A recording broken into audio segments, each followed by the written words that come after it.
Thank you, thank you.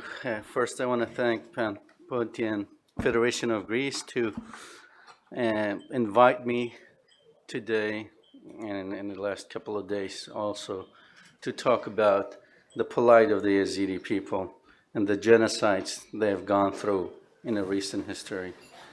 I am known to talk for too long, so I'm going to set my watch, making sure that I keep my time. In the past 5 years, I've been given many presentations about the Yazidi people, so I usually stay too long and talk too much about it.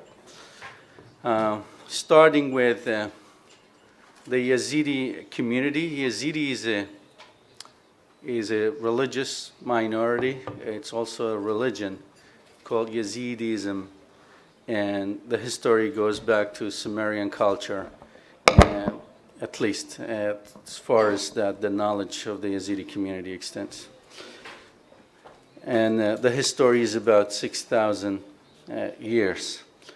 The Yazidi community original place, geographical place, originated in the Mesopotamia region, and the area that is in purple is in north side of Iraq and south west of Turkey and south of Turkey, west of Iran, and also east of Syria, in that region where the Yazidi community have always lived and originated as a community and ethnic minorities.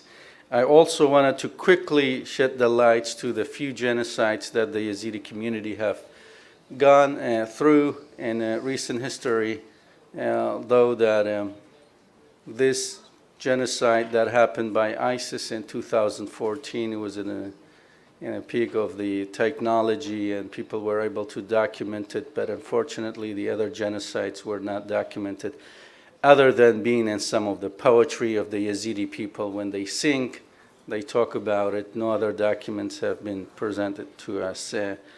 One of the series of the genocide was in 1805, and the Sheikhan town and Sinjar town of the Yazidis were decimated by the Ottoman Empire, and the governor called Muhammad Pasha Jalili, who was originally Iraqi, but it was the governor of Nainawa under the Ottoman Empire.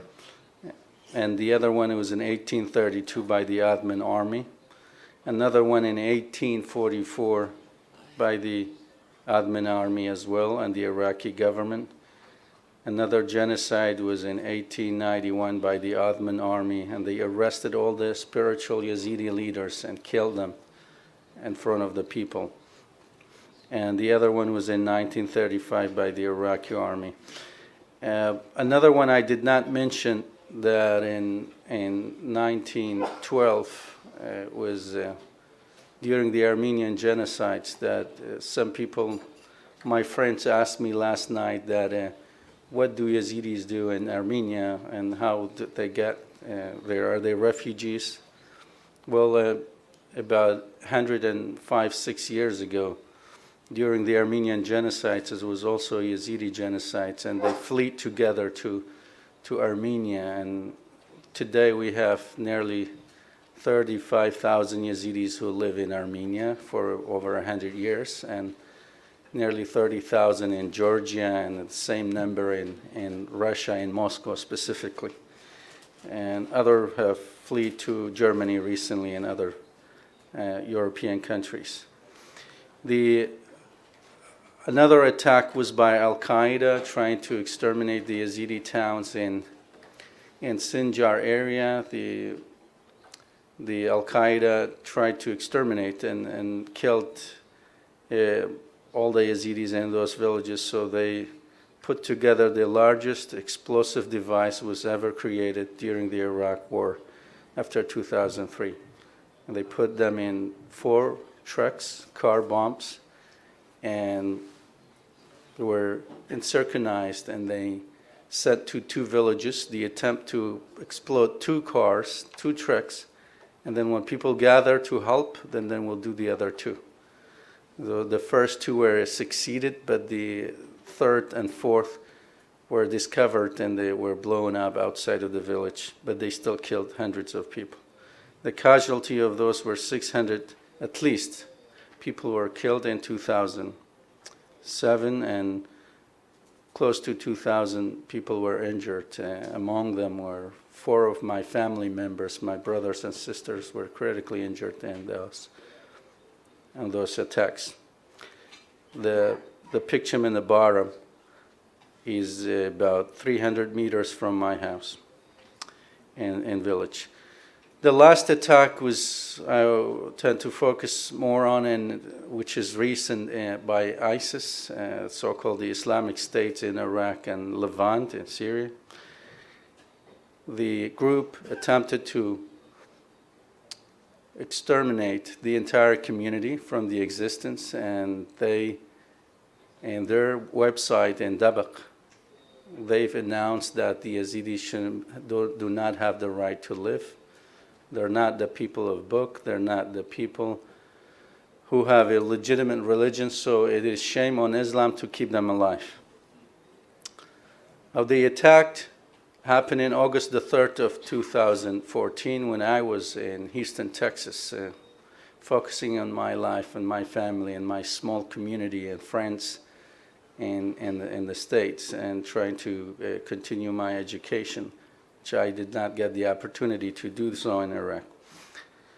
Nearly 5,800 people were killed during that week of the genocide, including my brother, who was 24 years old, pharmacology students, and also over 600 people were abducted. They brought empty trucks for women and female children for this sexual enslavement, which they planned ahead without the knowledge of the community. And also they planned for the small children to be taken to the training camps and be brainwashed and become future jihadists. People were killed in mass massacres, and every time they found in groups, they were shot and they were killed. Nearly 2,000, even over 200,000 Yazidis fled to the mountain during those days, trying to escape what happened to the community when ISIS had done to them. It was a huge surprise because the security forces in the region fled at 2 a.m. of that morning of the 3rd of August without telling the community where they were going. On the contrary, they told them they're going to bring more ammunition and bring more weapons to protect them. But they did not. Instead, they left them vulnerable in the hands of terrorists and to be killed. So the community woke up in the morning. Instead of the checkpoints, the police stations, everything was occupied by ISIS members. The community had no choice but to flee, ran to the Mount Sinjar, as this mountain historically has protected the Yazidi community in the past during those genocides. People stayed on those mountains while we, as Yazidi communities, we were advocating, protesting. We have a few hundred of us in Washington, D.C., trying to get the U.S. government to do something about it. We held several meetings with the State Departments, with the White House Department of Homeland Security, or National Security Advisor, I should say. And we kept the communication with the people in the mountain to drop the humanitarian aids for those people who left in the mountain. We were telling them that over 200,000 people were stranded in the mountain. The Iraqi government and other official governments in Iraq were telling them there just were thousands of people, so you don't have to drop too much. Not that only did not protect us, but they gave false information to the U.S. government and misrepresented the numbers, which had mattered at the time. Not enough food and water in the mountain resulted in additional hundreds of other people who died from starvation and thirst, unfortunately, during those days and those weeks in the mountain. As part of our advocacy, we protested and we talked to the government officials, so some airstrikes were taking place to limit the attack of ISIS while the Yazidis were in the mountain, and the Kurdish security forces called YPG and also the airstrikes from the coalition and some of the Yazidi volunteers helped the Yazidis to create that blue corridor to pass over 120 kilometers to cross the border to Syria and then enter the Iraqi border. And some of them walked all that distance. Some of them were lucky to have at least half of the way to be ridden in a car. But that corridor was created for whoever wanted to take that journey to the safety, at least a little bit safer in Dahuk in Kurdistan region, crossing the Tigris River. Thousands and thousands of Yazidis were walking together every night while we were on the phone with them all the time, trying to communicate with the U.S. Air Force, and whenever they get attacked, we call them, and hopefully when they hear the sound of the airplanes, the snipers of ISIS would go away. Over 350,000 Yazidis were displaced in the mountain, in the unfinished buildings in Kurdistan region, and also in the later on refugee camps built by the UN and other NGOs, and that was nearly 75% of the entire population. The camps were weak and not resistant to the harsh weather and the fires. So in the past 5 years, there have been continuous incidents of the Yazidis being victimized by those acts. As part of the genocides, the ISIS groups decided to exterminate and committed cultural genocides against the Yazidis, and they blew up and destroyed the temples and the houses of worships of the Yazidis, over 40 of them. In fact, to be exact, it's more than 64 Yazidi temples were blown up by ISIS and Sunni Arab groups in the neighboring villages to make sure that no trace, nothing that belongs to the Yazidi people existed in those regions, so they don't come back, unfortunately. And more than 50% of the houses and the structure of the cities and towns around Sinjar that were owned by the Yazidis have been destroyed in the past 5 years as part of the genocide that is ongoing. The genocide started against the Yazidis in August of 2014, and it's more than 5 years that has passed. And everything is still the same. Unfortunately, the Iraqi government has not committed to doing any reparation or anything that is helping the Yazidis heal from that genocide or any justice. Over 2,000 people are still missing and believed to be in Syria, in some of the refugee camps maybe, or in the cities. And majority of those missing people are women and children. And also most of the missing people believed to be in that region, some of them believed to be in Iraq, and some are in Syria. And we are advocating with the governments trying to rescue more of these people who have been captured in the past 5 years, trying to bring them back to their families. What we do in the past 5 years to help the Yazidi community heal from the genocides, recover, and to work towards some justice for the community. It has been really tough for us. We founded Yazda organization in 2014 in August, the same month the genocide happened, when we stayed in DC for 4 weeks.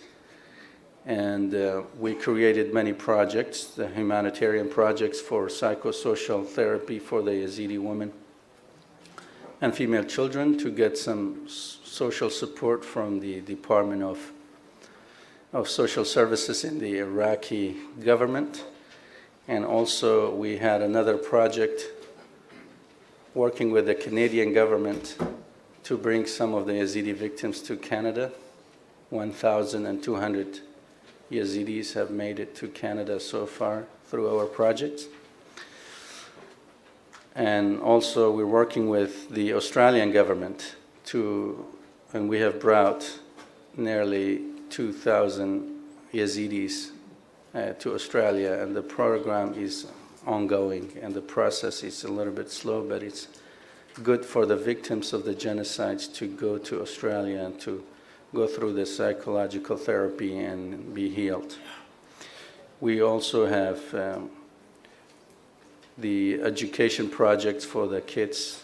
We have this local economy strength, local small businesses for the Yazidis in Sinjar area. We have agriculture business that are created for the Yazidis. We also have the documentation project. It's called Voices of Yazidis. It's a copy of the Voices of Rwanda. My friend Carl and I were talking about yesterday that the same person who founded and worked for the Voices of Rwanda came and supported Yazda, and we created this project taking oral testimonies, videos, archives, and taking the stories and the culture of the Yazidis, and also documenting the mass graves and site killings for the Yazidis that committed by ISIS in 2014.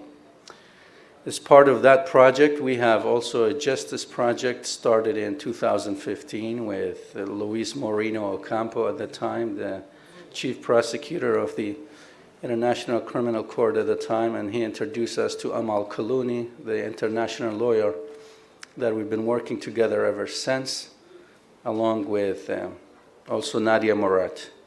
Nadia Murad also's campaign, we founded in was 20th of December of 2015 that we brought Nadia Murad and created her campaign, brought her to the Security Council, and along together we went to more than 23 countries, amongst them with Australia, Canada, UK, Germany, Bulgaria, Spain, and many other Arabs and European countries. And as a result of our work together, Nadia Murad got the Nobel Peace Prize last year for our work. We do many humanitarian projects and advocacy today, and nearly 10 of them so far, current ones that are in Iraq, but we need more. As a small organization, we are a tiny thing against the challenges that is happening to the community. So we need more acts from the international community and from the government to support those Yazidis on reparation, and nearly 300,000 Yazidis are still in refugee camps today after 5 years of displacements, and they're not able to go back to their community because they do not trust the security forces. They are fearful that they're going to betray them again, because what happened in 2014, they simply did not protect the Yazidis because they were Yazidis. And ISIS were just killing Yazidis. Well, they attacked the Christians in Iraq, and they displaced the entire population of Christians in Iraq from Mosul. And they had, for Christians, they had three choices, three options. Either convert to Islam, stay, or pay the jizya, which is the tax, meaning pay everything you have to the penny, and leave. The third thing is face the sword, which, to be killed, beheaded. For the Yazidis, they did not have the jizya. ISIS did not have the option for the Yazidis to pay everything and leave. They either convert to Islam or get killed, unfortunately. So the entire population was displaced, and still they are not able to go to their towns because they do not trust the authorities, they do not trust the security system, and on top of that, it's still the entire community structure, the towns and the villages have been destroyed, and have not been any support for the authorities to rebuild these houses for them to go back. So I'm out of my time. I'm almost 20 minutes. I can go to many details, but I can leave a few minutes for the questions and answers. I want to thank you very much for giving me the opportunity to speak about the plight of the Yazidi people. Thank you very much.